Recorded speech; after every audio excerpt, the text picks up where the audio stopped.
We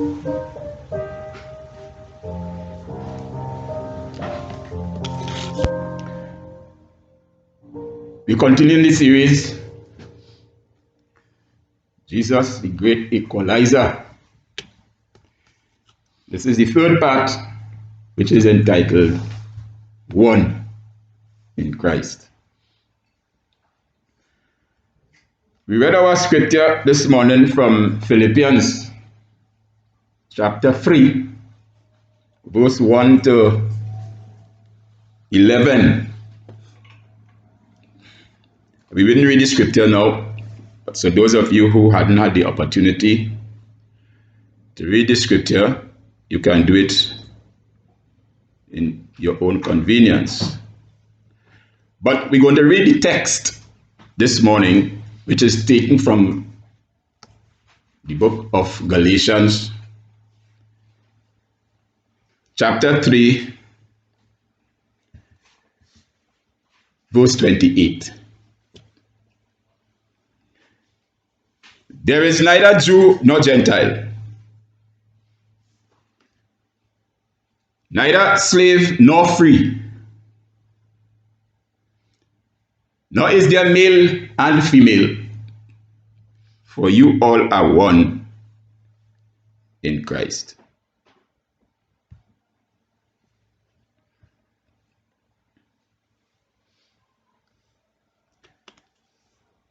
Today is the 19th Sunday after Pentecost,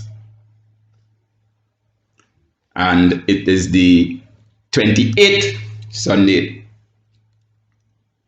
in ordinary time. We want to examine the life of the Apostle Paul today. Last sermon we examined another character, Simon Peter. Another apostle we're dealing with today is the Apostle Paul. Paul was born in Turkey in Asia. The Apostle Paul was a Greek scholar.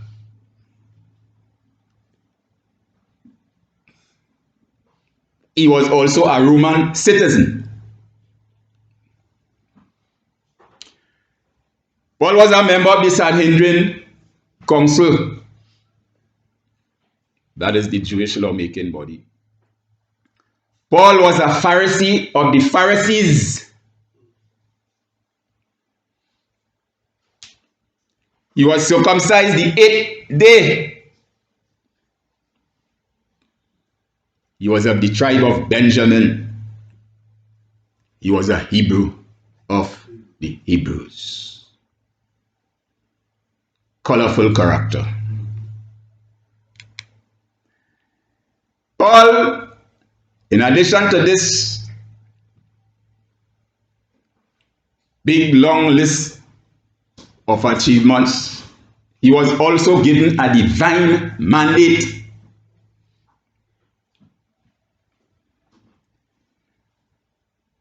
He was the apostle to the Gentiles. 14 books of the New Testament out of the 27 books are attributed to the Apostle Paul. Paul used to work with his hands. He was a tent maker. So when the little tithes and offering not coming in too much, could have gone get a little job to help out the situation, because it's not all the time the little offering that's coming as we would like it.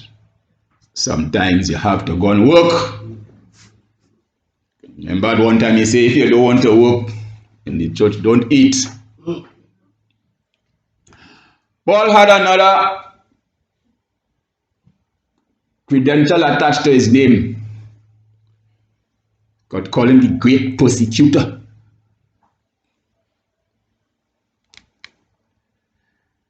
The text we read this morning from Galatians could mean that no one is left out when pertaining to the gift of God. Galatians that we just read said there is neither Jew nor Gentile. This is equality across this is equality of the highest level. Male or female isn't left out.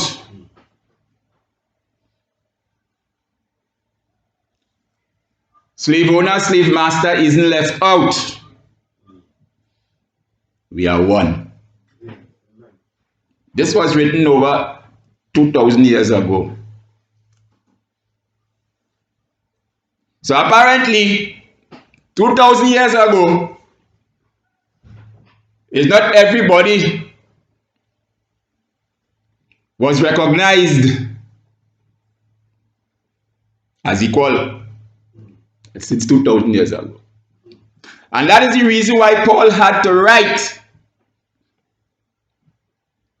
and explain to the church in Philippi, or the church in Galatia, rather, that we are one in Christ. Because this inequality business is not a new thing.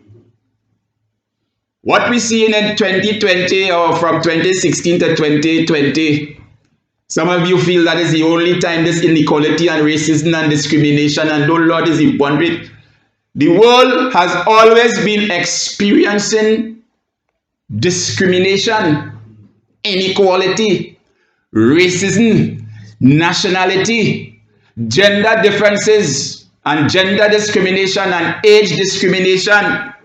That is nothing new. So Paul applied the situation to the church in Galatia since then. Today we still have to refer to that scripture and that word of God to show the true character of God and the true meaning of God towards his creation.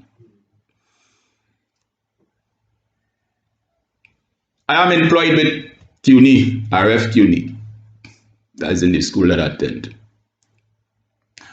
One of the terms of employment, you must go through a training. EIE. Enough is enough. That has to do with harassment in different forms in the workplace. And it is against federal law to discriminate in the workplace. Whether it's age. You know, some of like I done a senior citizen already, but sometimes if you come back next week, you're bed too white.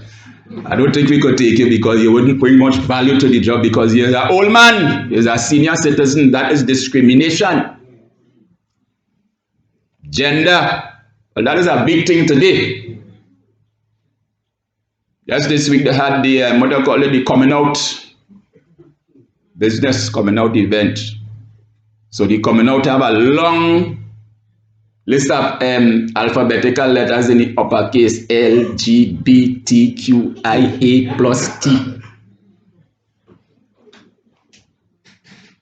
Long list. So the X now covers those that the other characters didn't cover, like lesbian, gay, queer, you know, intersex and bisexual. All this is genders. In Paul time it wasn't identity. It had all these things all the time, you know. But it was not on the front burner. But we live in the most progressive country in the world, and we live in a country where freedom of expression is of top priority. The Constitution of the United States, when it was written way back then, the meaning then was a different meaning today, but the Constitution stands as it stands. There is nothing like discrimination, and we had to fight tooth and nail as the country developed to make sure that these things that are enshrined in the Constitution will be truly what it means and say. So in 1964, they had to pass the Discrimination Act. And all these things were part of the act. Because of your color of your skin, you cannot vote and you cannot go in certain places and you cannot do this and you cannot do that, as the case may be. So laws have to be passed for human beings to understand what type of society, what type of people we are supposed to be. Because left to ourselves, even though the laws are passed, some of us still don't obey the laws. Some of us still discriminate. Some of us follow hatred on all sides. And don't look at the other people who hate. Look at yourself first and see if you're hating anywhere too. Sometimes, as I said already here, them two races, check yourself and see what it is you're saying and see what it is you're saying. Who is them? How are you? They're different to you. You have to check ourselves. We must not discriminate against disability. Look how short he is. Look how she is. That is discrimination. When you're given in the job site and you're making remarks about your fellow workers, that same jersey she come on with again, that same outfit she had on that last week. And you're doing it now to provoke the worker, to make the worker uncomfortable, and sometimes they tell you about it and you insist on doing it. That is against the law. You could be punished for that type of discrimination. Race, a big thing on that. Everybody talk about what they call it, systemic racism and all different kind of fancy terms that apply. I just come out a long time it had racial business. Not now, that is not new. Don't talk about religion. From the time they see you with a turban and a big beard, they say, see them, God doesn't deal with them at all. Or these and we and them. And I just put it to a different Christian religion, but you know we have discrimination right in the Christian community. Them doing this so they can't be of God. Somebody bought it seems like it's discriminated because them over there, all let us do is come by way and knocking on your door and putting a certain magazine and talking about this and talking about Jehovah and the board, and the next one coming with a short white sleeve shirt and a black pants, and he come from quite where call it Salt Lake City in the Rocky Walker State with a prophet they call David Smith, and it's them and we better than them and this better than that one, and there are different type of things that we can find ourselves involved in, and we have to check ourselves at how we go about interpreting these events. Nationality is another thing that people discriminate against. I remember growing up in Trinidad. We used to, them small island and them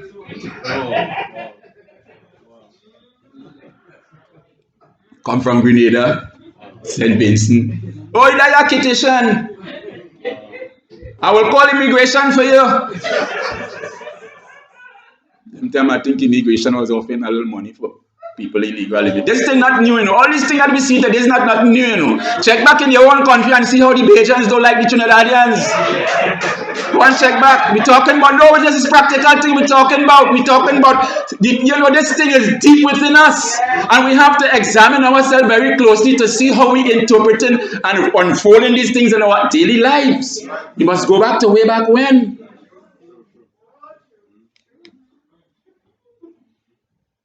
It is against, just as how it's against man's law to discriminate, well, we're talking about a higher power now. We're talking about something different now. We're going into something different now. Before the United States was formed, before Paul come and started to preach, before nation was formed, God is against discrimination. God made man in his own image and likeness, whether you believe in creation, evolution, anthropology, whatever you believe in, human being is human being. This anthropologist said the human being start with somewhere in Africa, East Africa, and the spread, and every other race come out from them. Right, there's your brother too, or your sister, or however you want to interpret it. Whether they're going a different climate and the pigmentation change and all them different type of things like that. God not looking on pigmentation. God is looking at the heart and the color of your blood. God do not discriminate. Where does this thing come from? God is concerned, folks, about all his creation. And you know the thing about it, the messenger that God chose within recent times, since 2,000 years ago, to convey that message to his creation, you know what it is? It's not the institution of the government. It's not political will that's supposed to tell people and to enforce laws so that people would know that, listen, don't do that else we will punish you. That institution, that is not the institution that God really would like to convey that law and to implement that law. The greatest institution that God set up is the church. Jesus said, I will build my church and the gates of hell shall not prevail against it. And the church should be the first one to preach against inequality. Don't wait for the government, whichever government you belong to start for you to understand about this thing. You is a member. You are a member of the church of Jesus Christ.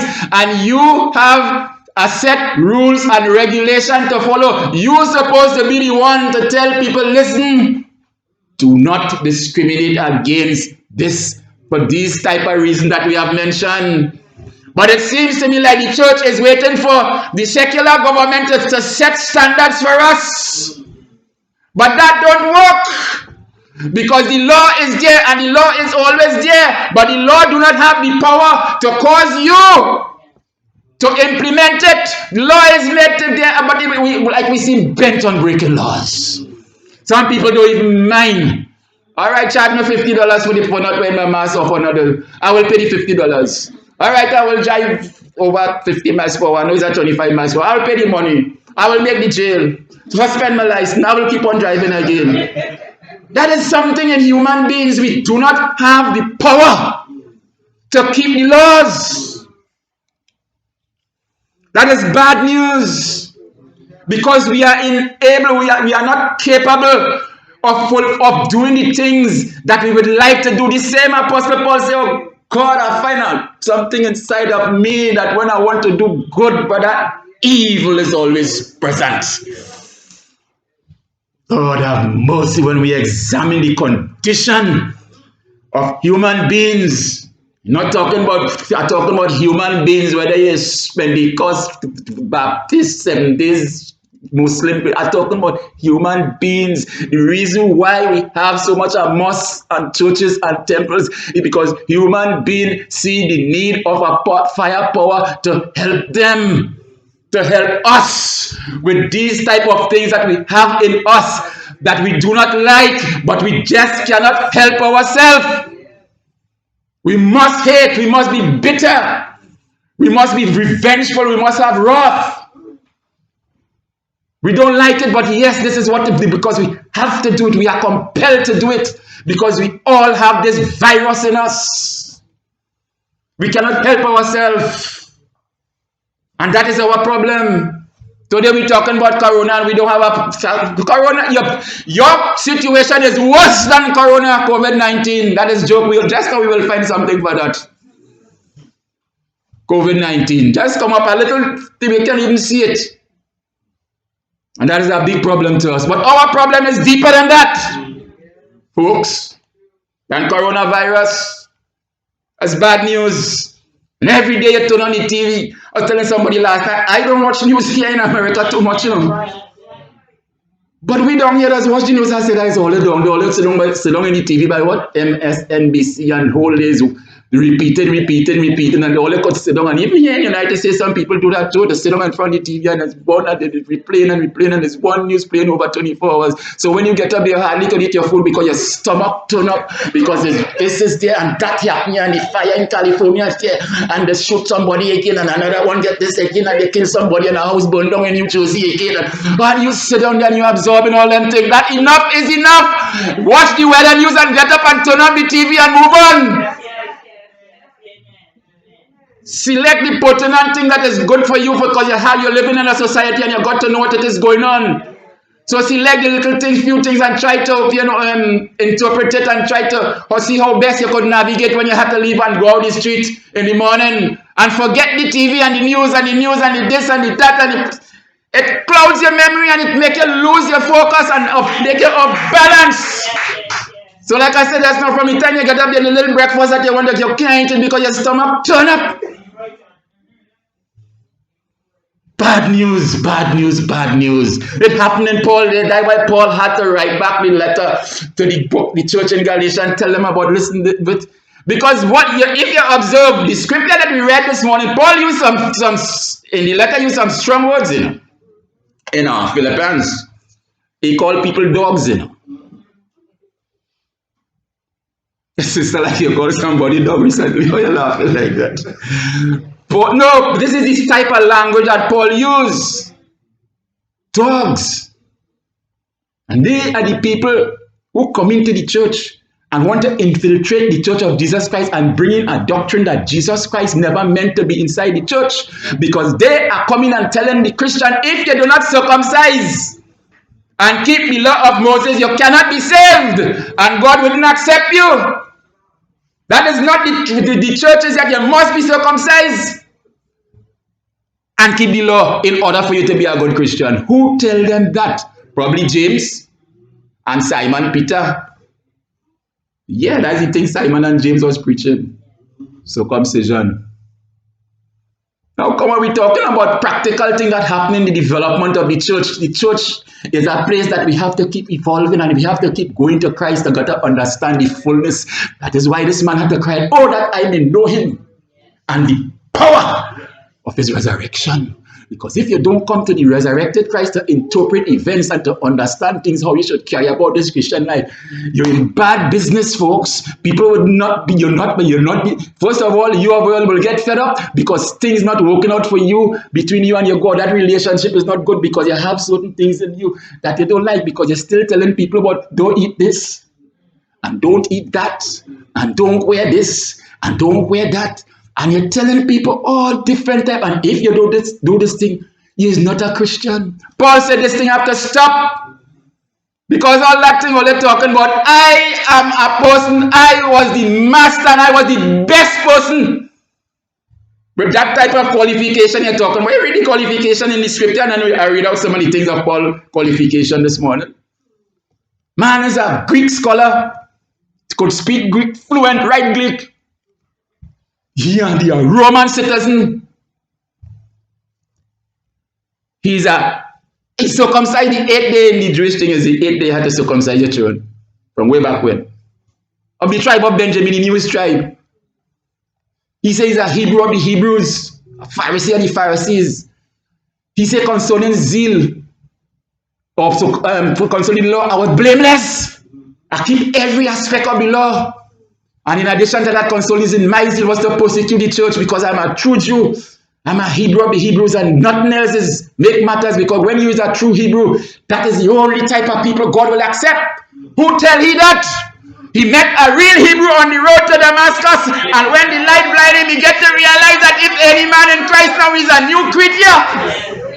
So if Paul said that I count all them qualifications and all these things that I had acquired, I count them, and what this version, what does version say call them about? Garbage. You think King James version call it that? Oh, and what is another word for dung? Don't say it. Don't say.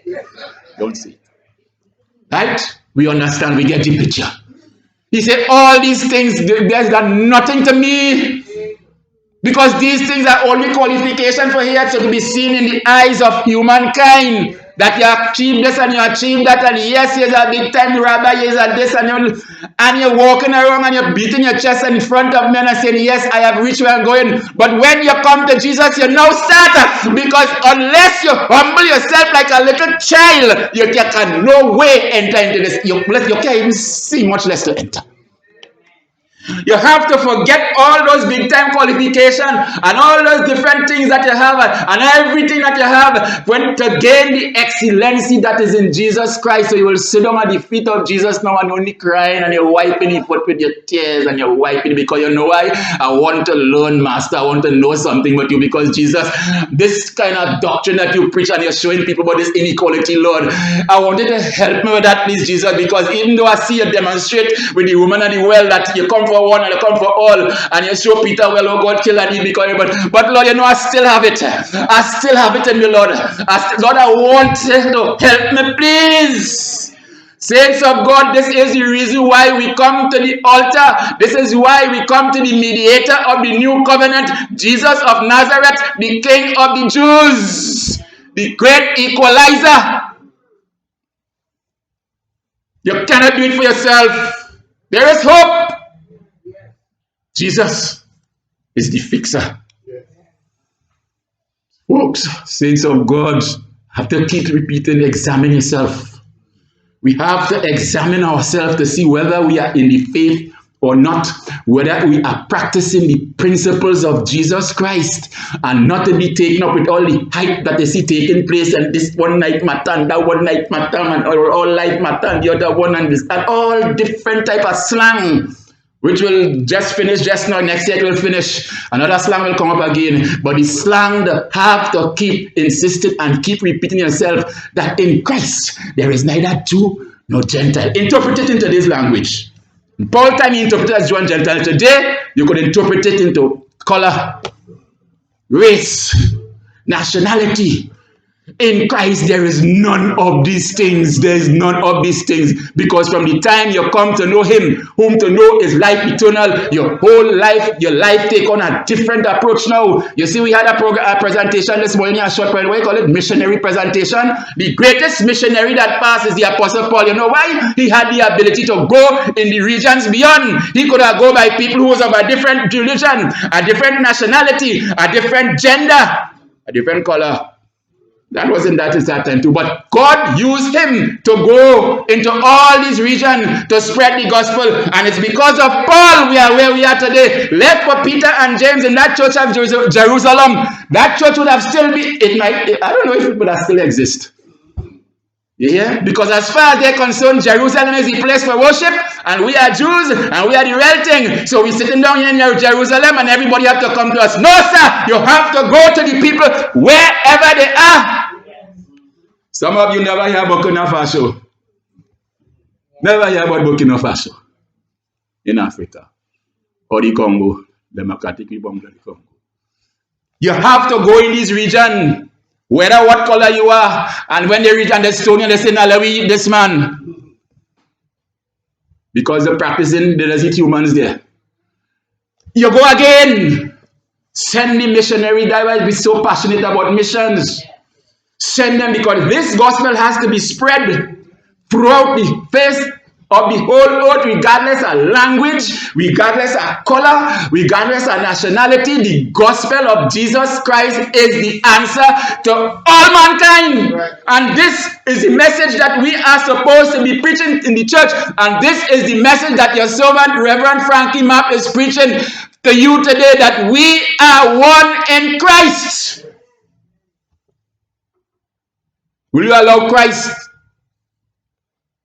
to control your life?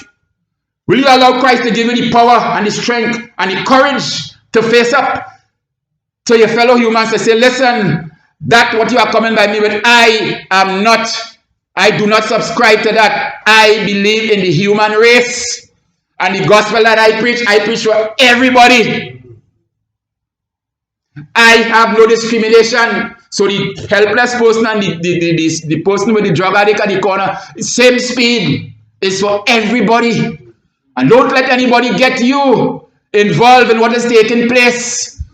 The style that is taking place and the latest fad that is taking, don't let anybody involved. You are first a believer in Christ, and understand and interpret the life of Christ in the world that you're living in today. And at the end of the day, people will come to know Jesus, whom to know is life eternal, because they will see you have something different in you.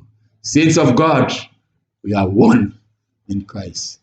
God help us, and God bless you.